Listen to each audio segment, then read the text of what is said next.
ভালোবাসার তারাপীঠ মানে তারা মায়ের জন্মস্থান তারাপীঠ। কখনো ভাবতে পারিনি যে সত্যি সত্যি কোনো একদিন তারাপীঠে যাব। একটা সময় ছিল দিদি আমাকে বলতো চল তারাপীঠ ঘুরে আসি। আমি তখন বলতাম ধুস আমি তারাপীঠ যাব না, তারাপীঠে কি আছে। কিন্তু এইবার যখন তারাপীঠ থেকে বাড়ি ফিরে এসেছি এখন খালি মনে হচ্ছে কখন আবার যেতে পারবো তারাপীঠে। অদ্ভুত একটা টান তৈরি হয়েছে মায়ের প্রতি।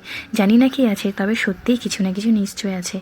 ও হ্যাঁ, তোমাদের একটা কথা জানিয়ে দিই, পুরোহিতের কাছ থেকে জানতে পারলাম তারা মায়ের পুজো নাকি বৃহস্পতিবার দিতে পারলে খুব ভালো। বৃহস্পতিবার নাকি মায়ের জন্ম।